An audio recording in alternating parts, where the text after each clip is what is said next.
afternoon, good morning, and good evening to everybody. Happy Thursday. Welcome to the July 11th episode of Security Data Operations. This is our bi-monthly stream where we talk about all things security operations, data operations, and the convergence of the two in the modern day cybersecurity team. My name, as always, is Neil Bridges. I did have to attend some meetings today, and they did confirm for me my name, so I am aware of my name today. It is correct. Looks like I didn't forget to turn the mic off mute. Looks like everything's streaming appropriately. Love it when things, knock on wood, go together. We are streaming live across LinkedIn, Twitch, X, Twitter, LinkedIn, YouTube, we're all the platforms. If you catch us on any of the platforms, thank you very much for tuning in. We absolutely love it. As I mentioned, this is our bi-monthly stream. Thank you for tuning in. Let's hit the rules super fast before I introduce my guest host for today. You know me, I absolutely, love that we've got guests coming on. But let's hit some rules really quick before we introduce them. There is no toxicity in chat whatsoever. Now, what does that mean, right? That means no racist, sexist, misogynistic, elitist, or otherwise toxic behavior in chat. We do have mods in chat. Please give a huge shout out and clappy hands for the mods. I absolutely love all of our mods, and they do, do a great job of keeping us all safe and secure. Mods are here to keep chat free of all that behavior that I just kind of talked about. We have mods that will make no qualms out of utilizing that ban button. Mods are not here, however, to stifle chat in any way, which kind of leads us over to the second rule, right? Second rule is more of a reminder than it is anything else. We love questions. If you saw the LinkedIn post today, tried to get questions ahead of the stream because we always end up with a ton of questions.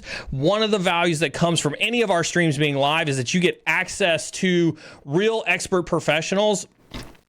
John's an expert. Trust me when I say John's an expert. You'll see here in a little bit, right? You'll get access to expert professionals where you can ask questions live on stream. That's a rarity. Most of the time you don't get to ask those questions. And so we highly welcome and encourage questions all the time throughout the entirety of the stream. So instead of waiting for a dedicated Q&A at the end, this way we can have an interactive conversation. If we talk about something that's particularly interesting to you, drop it into chat and a mod will grab it and push it onto the screen so that we can talk about it together. Panzer, so glad to know that you are pumped. Everybody else who's in here, hopefully you're as pumped as I am. Super excited to introduce my guest for today. So put your hands together across LinkedIn, YouTube, Twitch, Instagram, and X for my good friend. I use that word friend loosely, I know, John, but my good friend, John Moore. John, welcome to the Sec Data Ops stream. How are you doing, sir?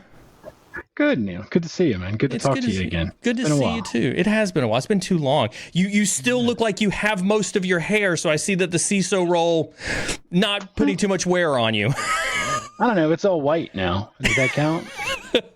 I haven't pulled it out, but it has changed colors. You haven't pulled it out. You haven't lost it. It doesn't seem like the board has made you start to sit in the corner and pluck it out. So I think you're doing all right. Yeah. Let me brag a little bit about you and your career for the audience really quick so they can kind of understand where you came from, right? Now, you are currently CISO for a global company called ALS, business operations well over 60 countries. And I take this opportunity to remind people that you're here on your personal capacity and any of the opinions you share are your personal opinions and don't reflect the opinions of your employer. Is that fair? Yeah, my legal will be happy with that statement. I figured they would. I figured that's how we keep you coming back is by keeping you employed. But prior to that, and this is where I met you, you were CISO at MRC Global, which is another global supply chain company that works a lot in critical infrastructure and oil and gas. But you also did some community work as the president of Secure West Virginia, and you ran that conference for a number of years. Is that right? Correct. Yeah. I was actually one of the founding members of the 304 Geeks, which is a nonprofit which puts on the Secure West Virginia, what used to be called HackerCon. So that's in its, is it 14th year? Yeah. 14th year. I stepped off the board. When I became a CISO, I just lost the time. Running a conference is hard. So if you're out there and you're attending conferences and you're not volunteering, volunteer. Help these guys out and gals out. It's hard. It's way harder than it looks. It is way harder than it looks. We do have a little bit of a section. I do want to talk about that. I have a section on your work at Secure West Virginia and conference running. So we'll table that a little bit to the end. I also want to highlight, and we had a good chat about this in the green room prior to the stream start. Like me, you're a fellow Jeeper. Congrats on your money pit. Do you still have your Jeep? I got another Jeep, actually. You got another Jeep. One wasn't good enough. But I got rid of the first one and got a better one. Okay. But John, you're also an avid video gamer, right? You still playing World of Warcraft and Diablo 4? Still playing. That's where you take out your frustrations. Right? That's where you take out your frustrations. When the board tells you like you're not articulating risk enough, you just go, have a tune killed in hardcore Diablo, right? Yeah, let's not bring that up. It's too soon. Now, John, the reason I'm excited to have you here is because, like me, you are a CISO that values still being able to keep your hands on the keyboard when it comes. You love to get tactical and technical. You love to be informed. How have you been able to successfully do that as you've transitioned through the ranks as a CISO? Oh, it's hard. Yeah, that's a tough question. How do you keep tactically and technically knowledgeable when your day-to-day responsibilities are more layers 8 and 9, the people and the policies? Yeah. And it's tough, right? So some of my hobbies, right? So I have, I do my own thing. I have a llama here on my home box, trying to play with AI, trying to play with the data sets, trying to do that in my own time so that I understand when I go into a board meeting and they start asking me questions, I understand the technical piece of it. And it's interesting to me because I'll go into sales calls, and you've been on numerous sales calls, Neil. The vast majority of CISOs aren't really all that technical. No. And when they run into me and they start doing something super high level that's inaccurate, I crush them. Ooh. And they're not accustomed to that. They're not accustomed to asking, the CISO, what firewalls are you running? Or how are you doing your BGP redistribution? And I can answer those questions. And they get a little antsy because suddenly the smoke and mirrors they're accustomed to throwing up to get around difficult questions don't work, because I will absolutely drill into them. Do you find that your role as CISO, when you look at your peers, is better because you're technically informed? Do you think that more CISOs need to be technically informed? I think more CISOs need to be technically informed. And I say that, but I also will tell you that we need to stop looking at the business. We describe it as IT and the business. We start out with an adversarial description. We're all part of the business. We need to be partners across that. There are more CISOs who are technical who need to be more business-minded, and the business-minded people need to actually understand at least some of the technology. There you go. I love it. That wasn't the question that I wanted to kick off with, but I did want to kind of dive down that because it is something I do love about you. The question that I did have for you to kick this off, right, is really about your career. And I want you to talk to the audience about how you landed your first CISO role. Well, how far back we want to go?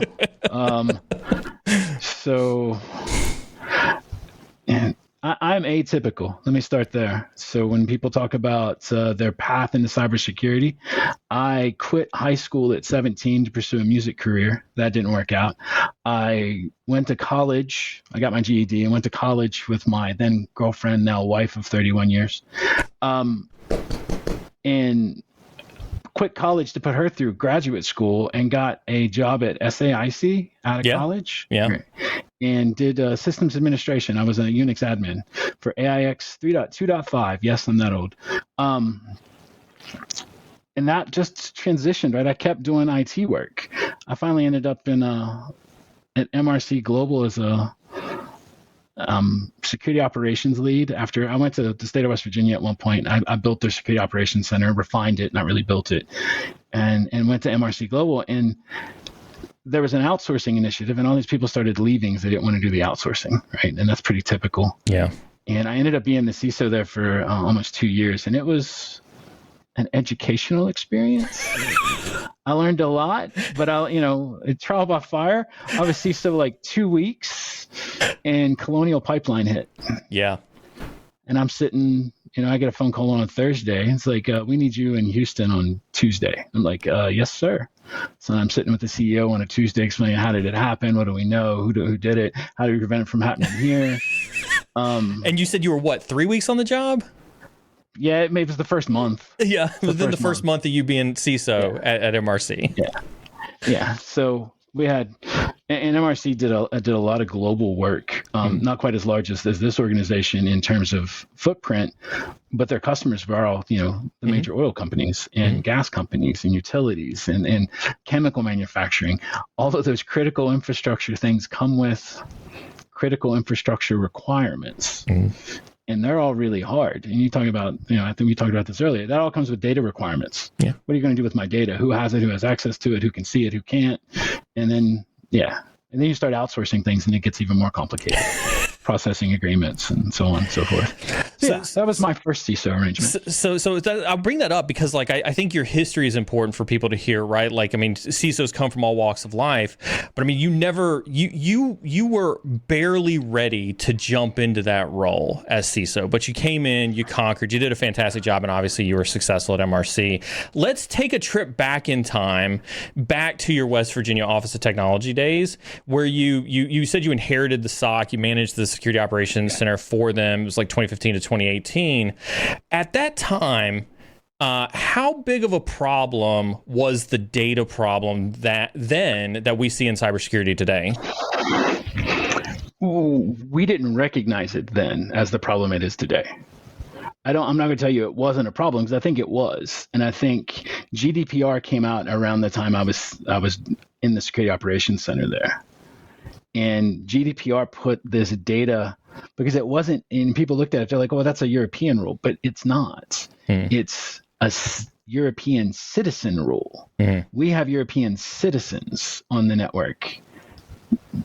We have to protect their data the way we would there.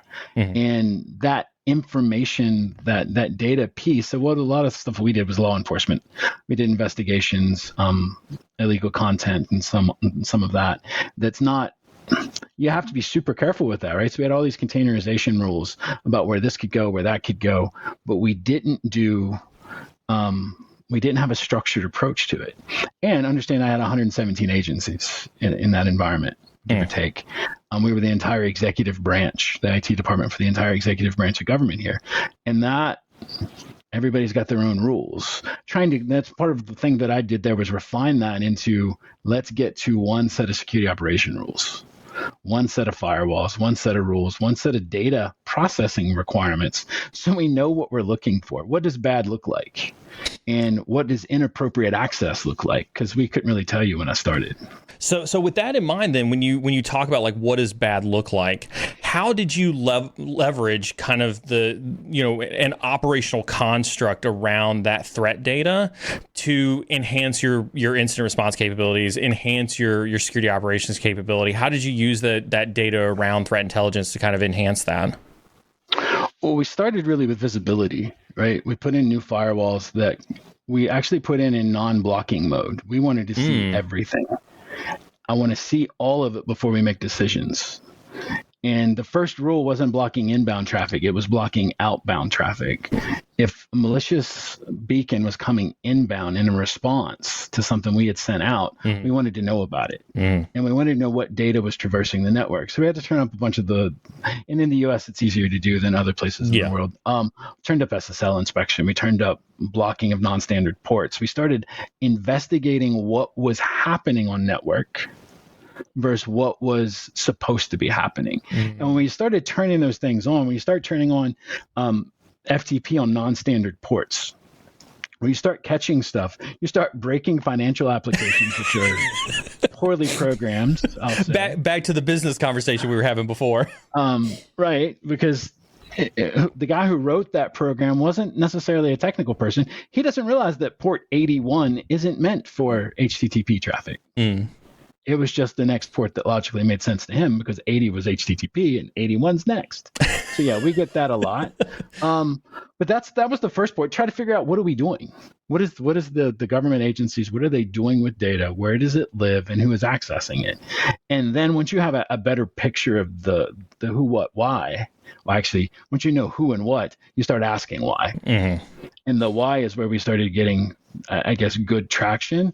Who needs access to that? Why do they need access to that? And can we restrict it? And how did you gain visibility of that data? What tools, and you don't have to cite vendors specifically, right? But when you think about the architecture of that, what tools allowed you to see that data picture as a whole? We used a lot of the Microsoft tooling, as most state government does, because you get that for free. Microsoft free. Microsoft free, yeah. But yeah, our firewalls and our endpoint protection and DLP packages, those are the things that we started utilizing to gain visibility into data flow. And then at the state, we weren't involved directly in the DLP at the agency levels. But in subsequent labs, I have used DLP on the endpoint and at the server level to gain access into, or I guess visibility into, what lives where. So when we do those data requests and integrations, one of the first questions we ask, data flow, data map, what's the classification? What are the requirements, right? So what are you moving? Is it personally identifiable? Is it financial? What are we transferring here? And why isn't it encrypted? Which, what's your favorite food? Why is it pizza? Wait. Are you saying that it was not encrypted by default? I'm saying you will find surprising things if you look close enough. West Virginia Office of Technology, if you're listening, it's okay. That's not encrypted now, I bet, because it won't trap anymore. And you mentioned something, I think, at the beginning of this as we started talking about this, right? You didn't understand the importance of data. As you look back on that experience with what you know now, how big of a data problem did you have?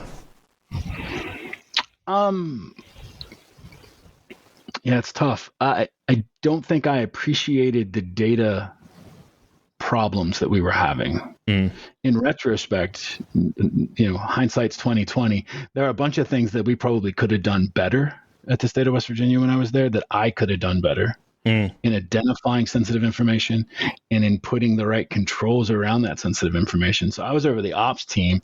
Another person was over governance and compliance. She was very good at that function. And we worked really well together. That's the other thing that I think is super important in this.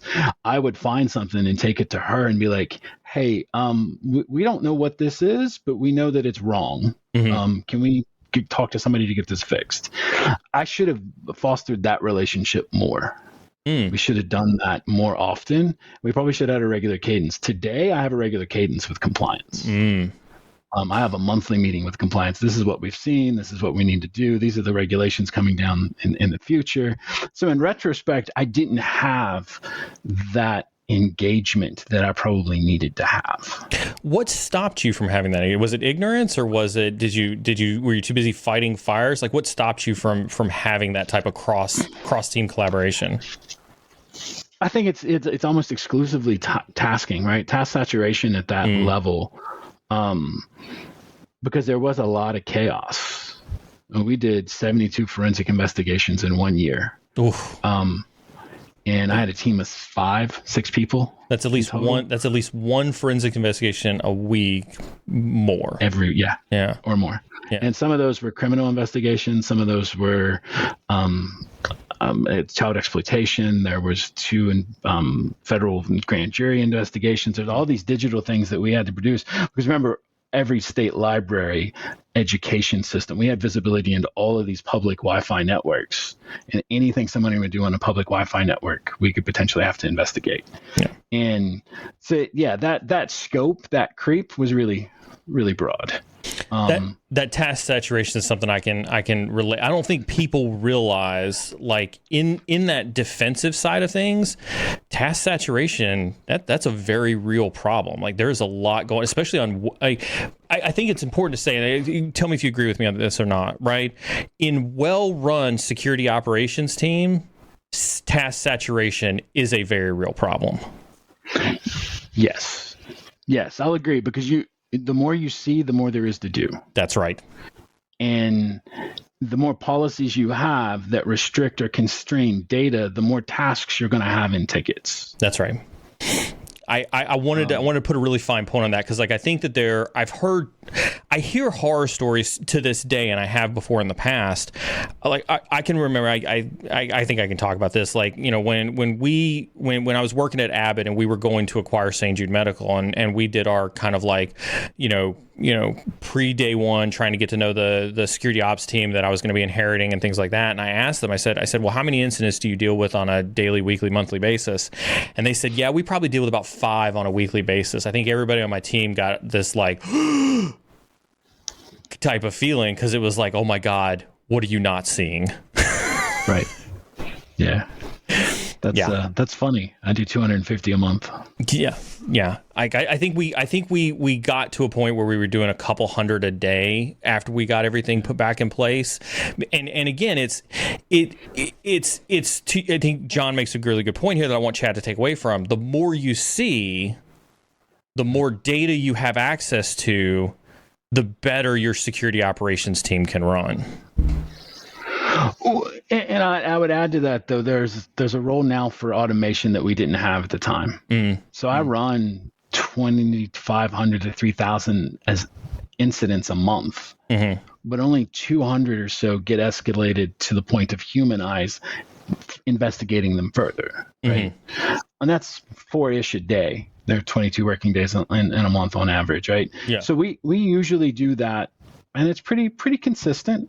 When we see spikes, you see the lull in the summer because all the attackers are taking vacation like the rest of us. And then you see the spike. You see the spike at Christmas because everybody's on vacation. Right. Except for you. So we expect those things. Yeah. And plan for them. But automation has been really helpful in our SIEM tool, the SOAR platforms, to help us get to a point where we are not. Well, I'm going to say we are task saturated, but it's not all operations tasks. Yeah. We also have the tickets on the back end that we're doing for whitelisting or for special access or whatever that happens to be. Because when you're running security operations correctly, the security team sees all of these things and has to review all of these things. And from a regulatory perspective, it all has to be auditable. Yeah. Who approved Neil's access to Exchange as an administrator?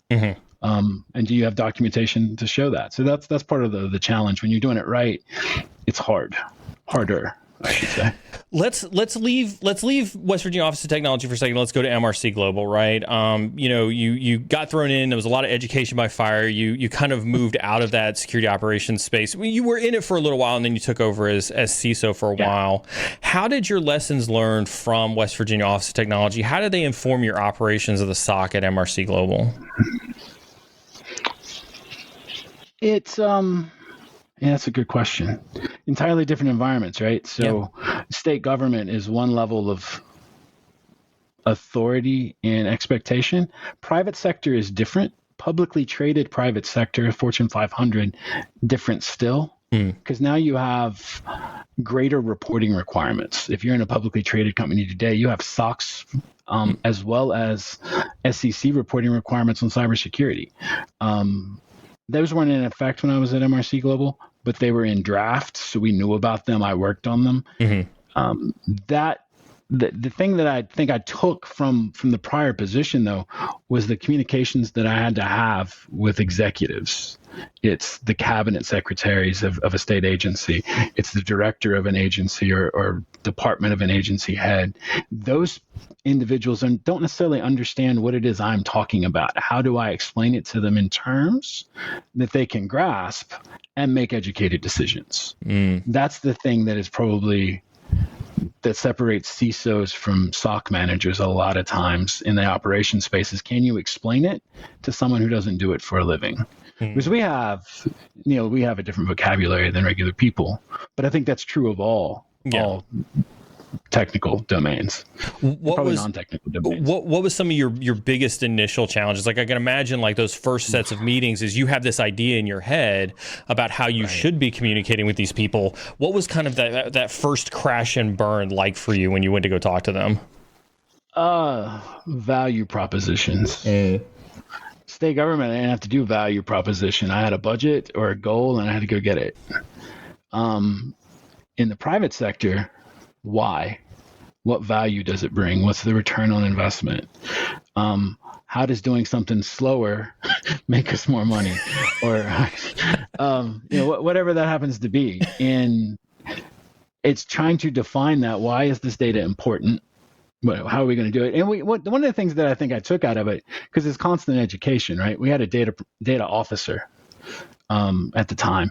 He was big into infonomics. So we did a lot of infonomics evaluations. We actually looked at the data. And that was beneficial.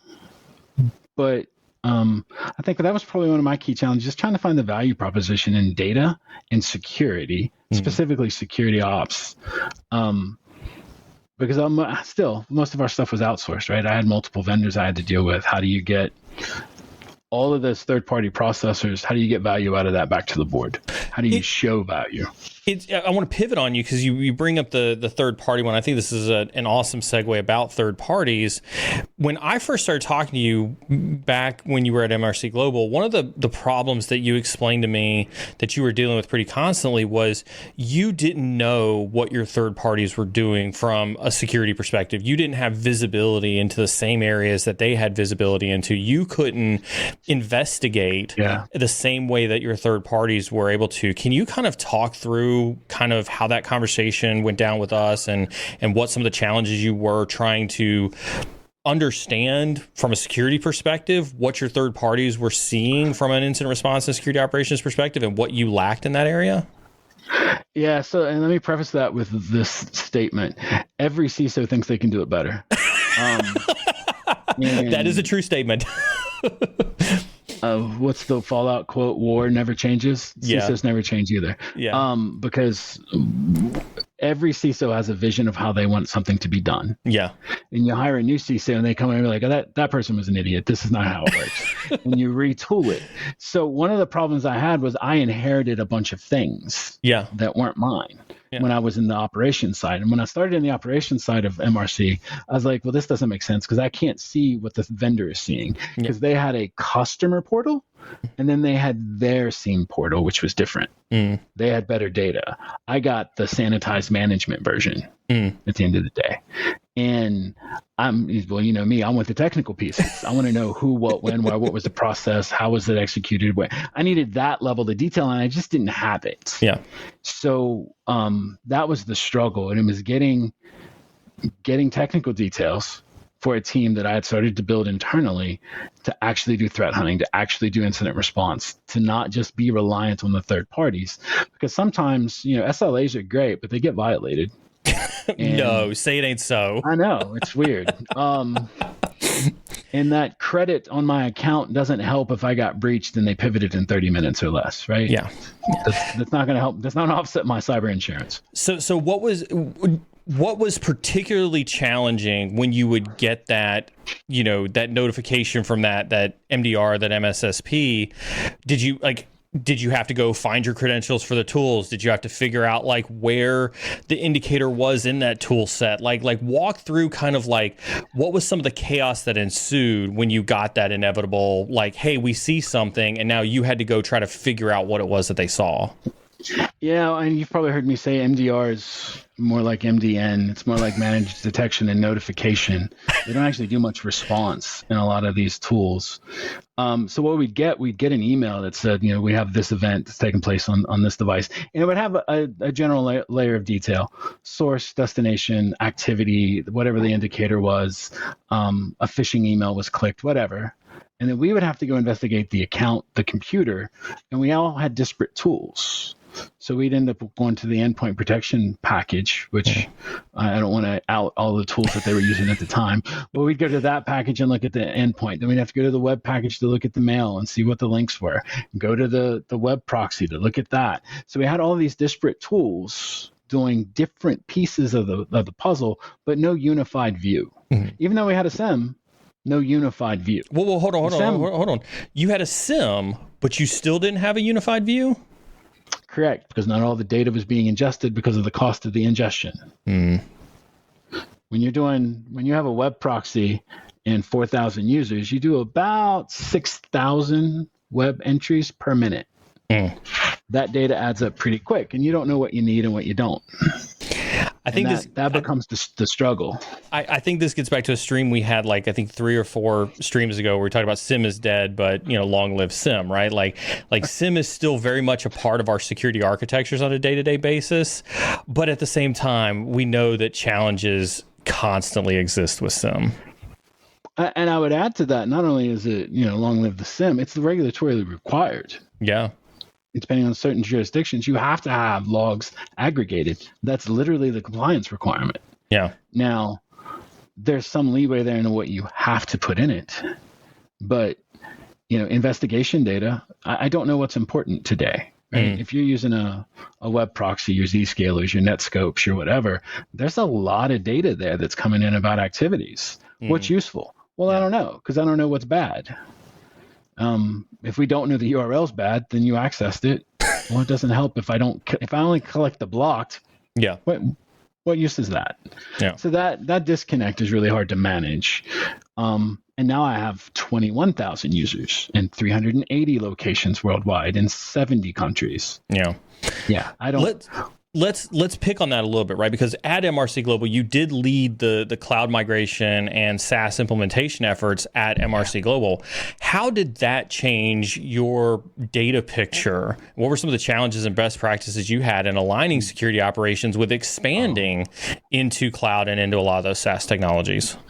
Consolidation of tools into one unified visibility portal. Pick one vendor. Try to go all in where it makes sense. Find their gaps. Every vendor has a gap you're going to have to augment, and try to fill that gap with a third party or a spot point solution. That was really critical to get everything in one place, to get all of the management in one place.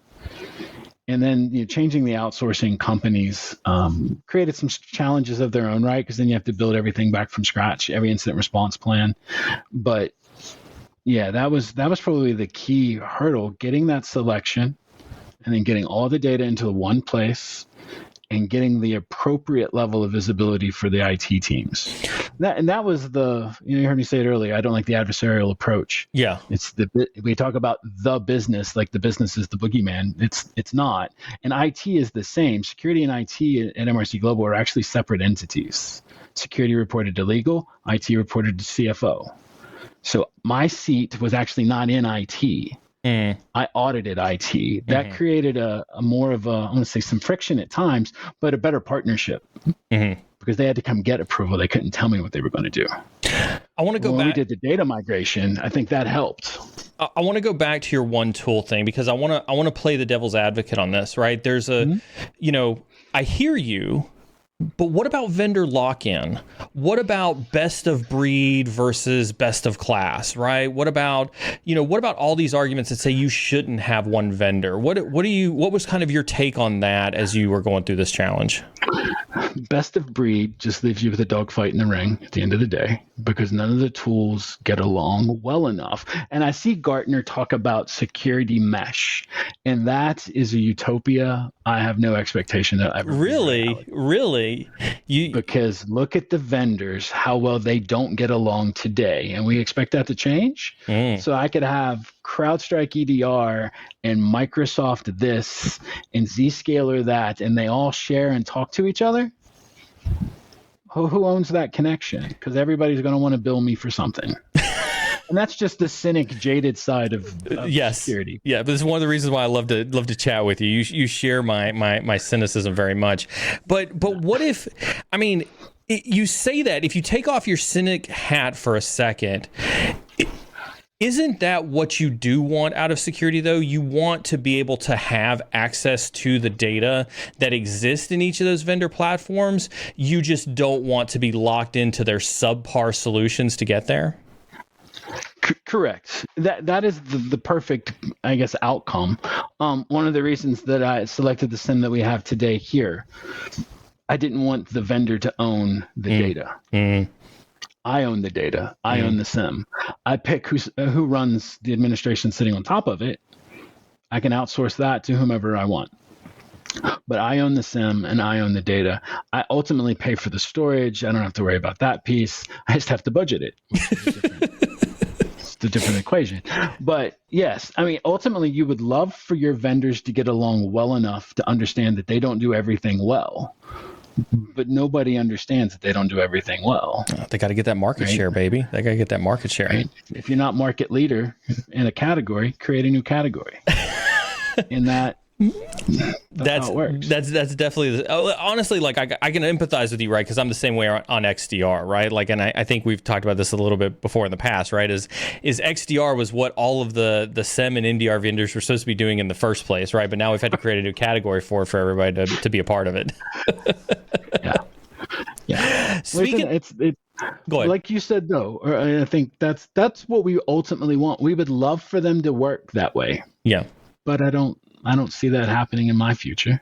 I think we might be closer than you realize. I'm becoming less of a cynic in this space.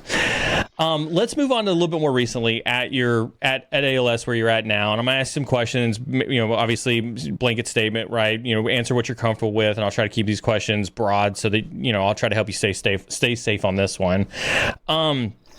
Given ALS's emphasis on sustainability and digital transformation, obviously all these questions that I've got were derived from public information. None of this was derived from conversations between John and I. I just want to preface that as well for people who are listening. But given ALS's emphasis on sustainability and digital transformation, can you share how the intersection of security operations and data operations has played a role in supporting these initiatives, particularly in terms of data integrity and security compliance? Well, so ALS is a laboratory company. Yeah. Data integrity is paramount, right?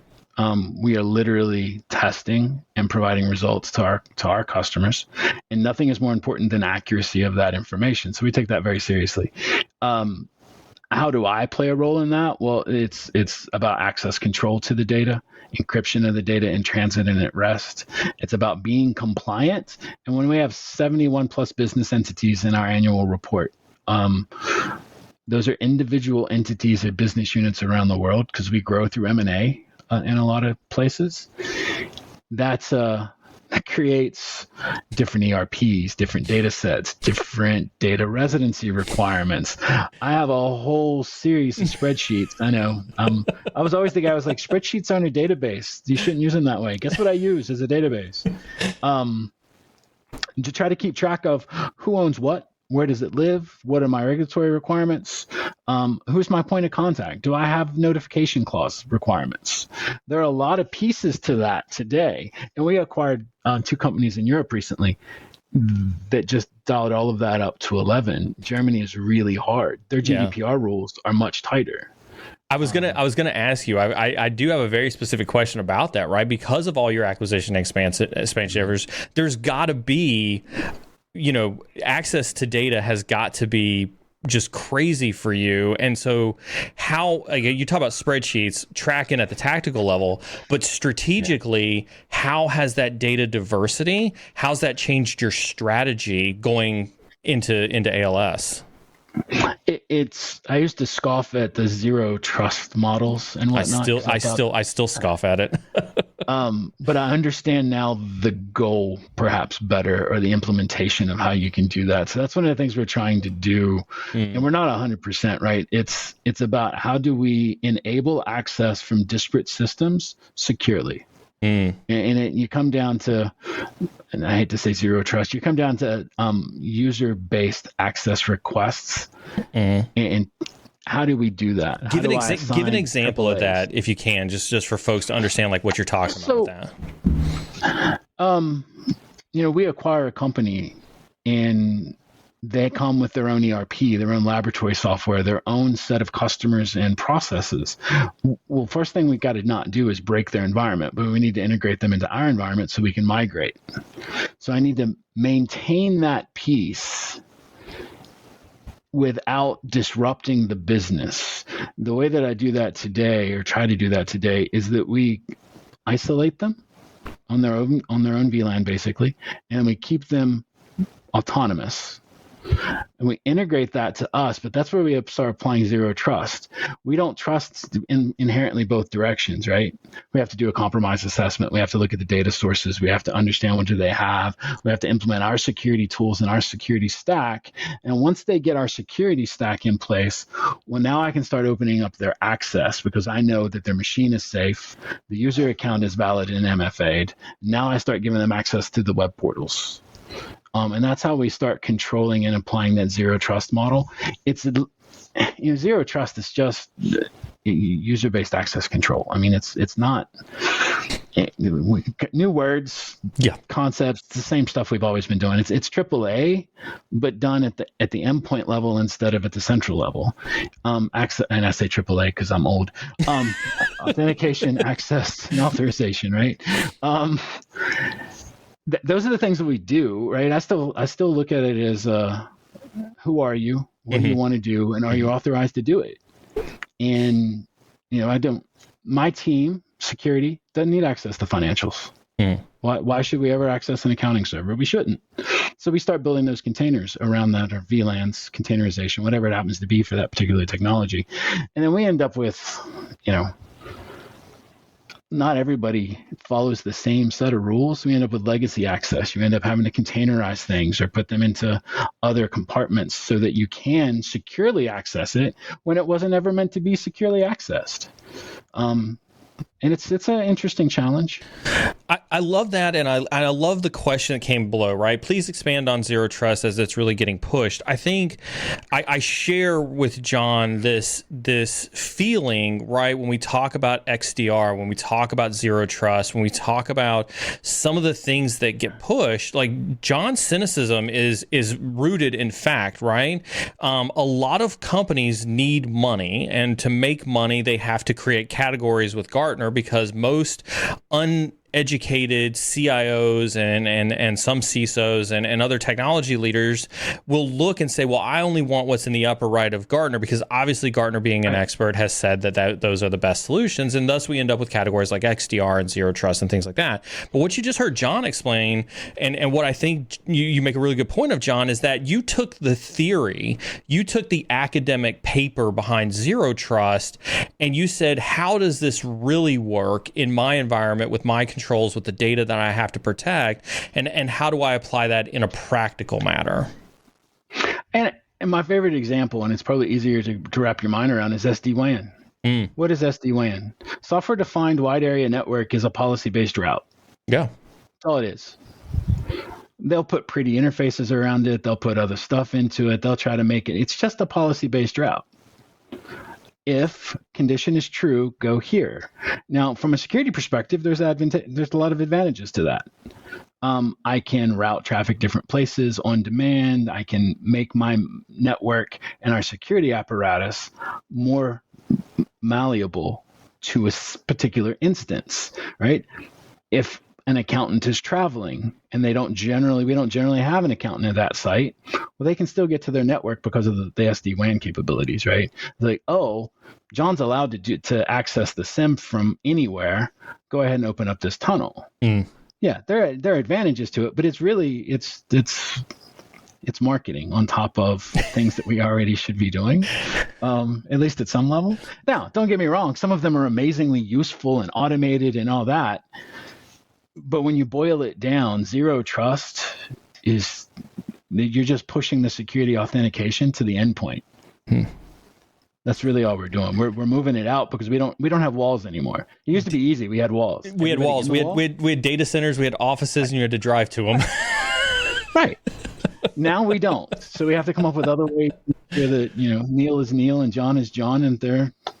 And I think this is good. I think we're cynical. I want people to understand, right? We're cynical because it's the same thing we've been preaching for decades, right? It's not new solutions to new problems. It's not even new solutions to old problems. It's the same old problems that require the same old solutions. We've just failed at getting them right over the years. One year at HackerCon at Secure West Virginia, I put up a video on Loop on my computer. It was called The Computer Chronicles. It was an old PBS public access TV show in your typical bad 70s suits and ties, and they were talking about computer security in 1984. The conversation could have been last week if you just added zeros to the dollar figures. Wow. It was about passwords and war dialing and yeah. I was like, are you serious? We've been saying the same things for 40 years, and it's still the same problems. Well, as you know, John, the title of the show is Sec Data Ops, so I have to ask a Sec Data Ops question. And we talked a little bit about this in the green room as well, right? So I want to ask you, how do you leverage Sec Data Ops to manage and secure the influx of new data and to ensure seamless integration with existing systems? And it's a tough question. But isn't the data, the Sec Data Ops, isn't that the cybers we're trying to protect to begin with? Isn't the data the core of what we're trying to do? And I think... Go ahead. I think the whole point, when I think we had that conversation briefly, I don't see anything new in the approach other than it's a new vehicle to get stakeholder engagement. It's an easier way to define, and I get some in the lead up to this discussion, right? I did some pre-reading. I didn't see anything necessarily new, but what I saw was a different way to present it. When we talk about the integrations and the analysis of data, when we start putting that into business terms and into terms of risk, it's a risk-based approach to cybersecurity, but you're focusing on the lowest level, which is the data, which is probably wise at the end of the day, be honest. But isn't that what we were supposed to be doing anyway? I think sometimes our vantage point shifts to what we can do instead of what we should be doing. Yeah, I think that's spot on. And I think that is the nature of Sec Data Ops, right? Is data has... I would contest on top of what you said, right? That data has always been the central focus of security teams. That's the reason why we've got GDPR and CCPA, and you know, not just from a regulatory perspective, but also to your points earlier about West Virginia Office of Technology and yada yada yada.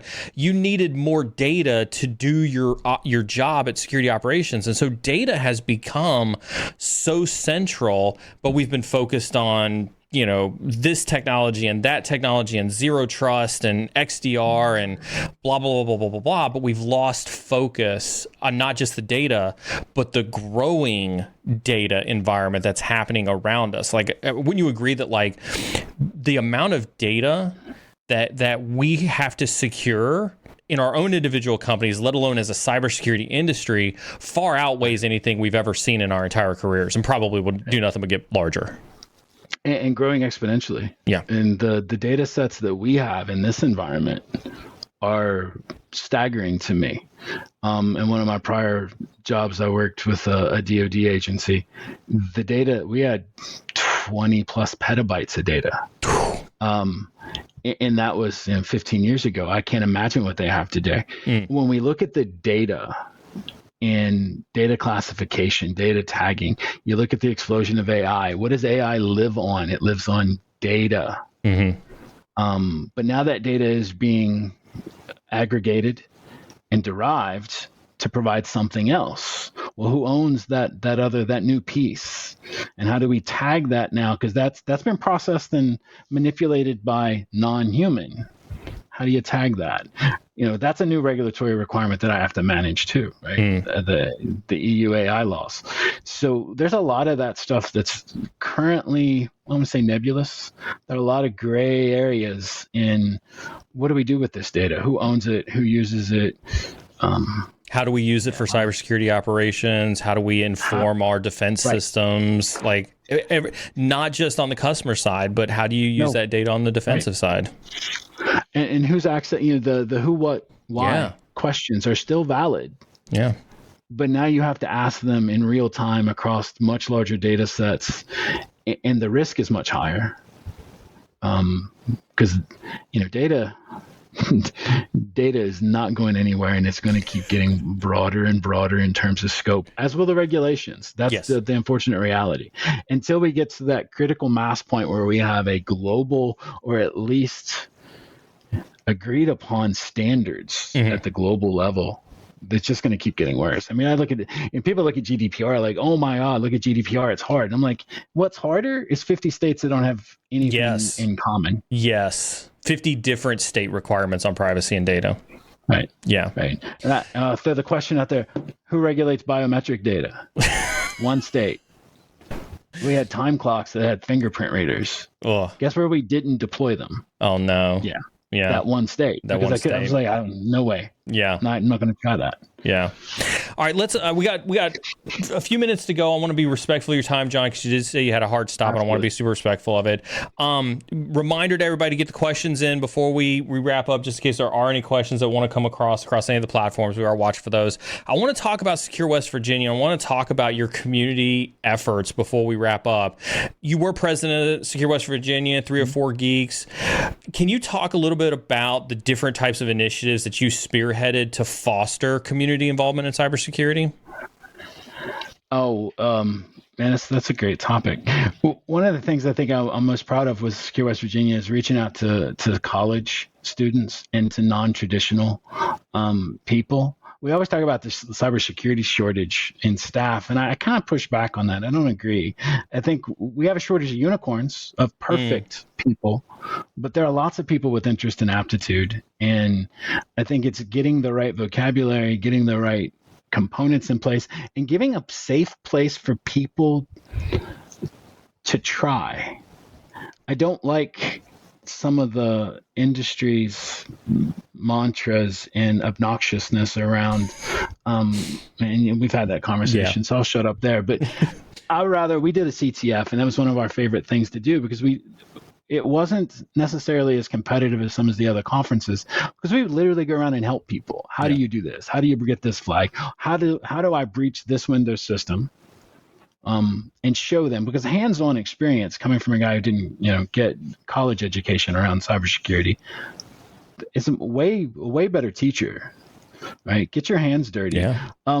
We had a company came in and did soldering, and it was always interesting to me to watch all kinds of different people from different walks of life do soldering, learn how to solder, and then why is that important? How do you use that in a security space? Well, now you understand how to bypass security on an elevator, or how to do this to an entry door system. There's all this other overlap that until you really start digging into it and putting your hands on it, might not be apparent. Yeah. Lock picking. I watched a mom pick a lock once. A mom picked a lock. Yeah. Yeah. She was at the picking, she picked it, and the look on her face was priceless. Yeah. Because she just looked like, oh my God, I did it. And I was like, do it again. And she locked it. And now, once you do it once, man, you know what happens? It just comes on. Oh yeah. Yeah. I think it's important. I think it's also important. Like, yes, let's not discount the impact that you've had on folks trying to break into cyber and young minds and moms and, folks who are trying to get into this industry. But I think we'd be remiss if we didn't talk about the impacts that type of philanthropy and experience with working with groups like that had on your professional growth. What would you say the biggest impact that it had on how you approach cybersecurity in your corporate role was? I mean, I wasn't in security when we founded Secure West Virginia or to Hacker 304 Geeks and HackerCon. I was actually the director of IT at a law firm. So that was security adjacent. Mm-hmm. But because I did forensics, I did those things, but security was just a part of my daily function. It wasn't my whole job. But when I got into the Secure West Virginia, one of the first keynote speakers was Dave Kennedy. Mm. Dave, being who he is, just a super nice guy. We sat down and talked. He's still a friend of mine. So that level, the community, getting into that community and learning changed my perspective on how to proceed. And I think we had that conversation. It's all about allowing people to grow and make mistakes without throwing and pointing fingers. I mean, the first time I tried to get into a CTF, I did terribly. And I remember Nate Berg was walking around and helping me get into my first HackerCon. I'm like, I don't know how to do this. Threw down Blacktrack, trying to get in and hack into this thing. And he was like, oh, well, here, let me help. And that community really helped me. And that's really what changed my career trajectory, right? Because suddenly I was like, wait, security's fun. And I could do only security all the time. And now I'm all gray-headed. But anyway, yeah, I think that's the important part, man. It's just trying to get people to do it and to share. I think I love that story, right? Because it is always that, like, hold on for a second. You mean that it is possible, right? It's magic until you figure out how the magic tricks work. And then you're like, right. Okay, this is doable. This is doable. Yeah. Yeah. You do a magic trick for a little kid and they're like, ah, and their eyes light up. Yeah. Well, you can do that for adults too. And yeah. Adults are a little more, skeptical. Yeah. They know it's a trick. But when you're teaching them cyber, yeah. That's a whole different thing. Oh, I love it. Reminds me of this community. I'm very, very grateful for this community that we have, because I do see a lot of that community sharing and in our Discord. And that's just a reminder for everybody to hit that exclamation point Discord or anything else to go get some of that community that John's talking about. And shout out to you, Neil, because that's how we met, wasn't it? I was trying to find somebody to help us with Secure West Virginia, and I watched your stream once, and I was like, yeah, so that's somebody I can agree with, because he's trying to help. Yeah, I think it was, we had the conversation because we had just got done doing the Black Hat and the DEF CON streams, and we had done exactly what you had talked about with Secure West Virginia, where we did a stream. It was me and 3 other guys, and we were all doing the CTF with our community. We wouldn't tell people what the answers to the flags were, but whenever we would discover a flag, we would talk through the steps on how that flag was discovered and let them have their own light bulb moment as we kind of like walked through the steps. And I think that was a really transformative kind of experience for everybody when we had done that. Yeah, it's my favorite thing in this community, man, is when I help somebody. Yeah. And you see that light bulb moment. If you get to be there for that moment, or when they come up to you later and be like, hey, that thing you taught me, that helped me. Or they come up and yeah, thank you. All right, last thing, because I want to be respectful of your time. Yeah. If you had to speak directly to folks right now and tell them how they can contribute effectively to community, or to see the growth of a community, or how to benefit the most out of a community, what advice would you give to folks who are listening right now about that?